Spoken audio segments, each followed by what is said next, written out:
नमस्कार सर्वांना, श्री स्वामी समर्थ. तुमचं माझ्या चॅनलमध्ये खूप खूप मनापासून स्वागत आहे. सो आज आपण बनवणार आहोत साबुदाणा रेसिपी. सो साबुदाणा रेसिपीसाठी इंग्रेडियंट्स आहे हिरव्या मोठ्या आकाराच्या मिरच्या, त्यानंतर कोथिंबीर, त्यानंतर शेंगदाण्याचं कूट बारीक केलेलं आणि त्यानंतर बारीक हिरव्या मिरच्या घ्यायच्या आहेत. तर इथे तुम्ही मोठ्या आकाराच्या मिरच्या ऑप्शनल आहे, कारण मला वरतून गार्निशिंगसाठी लागणार आहे, त्यासाठी मी इथे घेतलेलं आहे. आणि त्यानंतर एका वाटीमध्ये मी बटाटे घेतलेले आहे, कट करून घेतलेले आहे. आणि त्यानंतर मी घेतला आहे इथे साबुदाणा. सो साबुदाणा तुम्ही रात्री भिजवला किंवा सकाळी भिजवला तरी चालेल, ते क्वालिटीनुसार असतं. इथे माझं मोठ्या आकाराच्या मिरच्या तळून झालेल्या होत्या, त्यानंतर मी बारीक कापलेल्या मिरच्या तळत होती. आणि त्यानंतर आपण हळूहळू सर्व इंग्रेडियंट्स टाकूयात. सो इथे तळत होते मिरच्या आणि इथे मी साबुदाण्याबद्दल काही सांगते की तुम्ही चांगला भिजवूनच घ्या साबुदाणा. सो इथे मिक्स झालं होतं आणि त्यानंतर मी टाकत होते इथे बारीक केलेले बटाटे.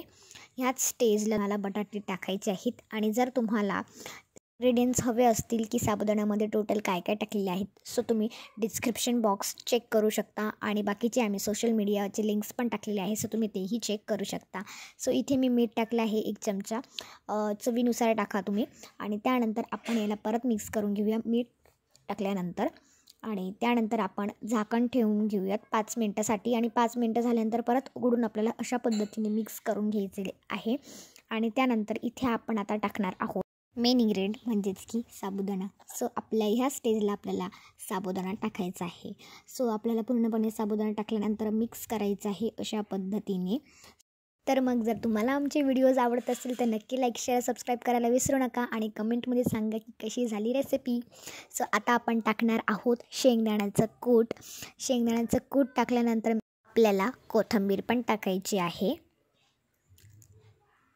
कोथिंबीर टाकल्यानंतर आपल्याला मिक्स करायचं आहे सर्व इंग्रेडियंट्स. तिथे मी कोथिंबीर टाकलेली आहे. सो आता फक्त आपल्याला मिक्स करायचं आहे. सो कशी वाटली एकदम साधी सोपी रेसिपी साबुदाण्याची, नक्की आम्हाला कमेंटमध्ये सांगा, आम्ही नक्कीच तुम्हाला रिप्लाय देऊयात. सो फक्त आता मिक्स करायचं आहे आपल्याला अशा पद्धतीने. पूर्ण मिक्स झाल्यानंतर आपण यात मीठ टाकणार आहोत. सो लक्षात ठेवा की आपण आधीही मीठ टाकलं होतं, सो तुम्हाला आत्ता थोडं मीठ टाकायचं आहे फक्त. तर बस इथेच आपल्याला आपल्या चवीनुसार आपल्याला मीठ टाकायचं आहे. आणि त्यानंतर आपल्याला मिक्स करून झाकण लावून घ्यायचं आहे. आणि इथे थोडासा शेंगदाण्याचा कूट उरला होता, तो मी टाकत आहे आता. तर इथे मी झाकण लावलेलं आहे सर्व मिक्स करून. आणि झाकण उघडल्यानंतर परत आपल्याला मिक्स करून घ्यायचं आहे आणि वरतून कोथिंबीर टाकायची आहे. तर इथे मी कोथिंबीर टाकलेली आहे आणि इथेच आपले रेसिपी तयार झालेली आहे. कशी वाटली आम्हाला नक्की कमेंट करून सांगा. आणि इथे आहे शेवटचा लुक आपल्या रेसिपीचा, कसा वाटला नक्की सांगा. Thanks for watching the video.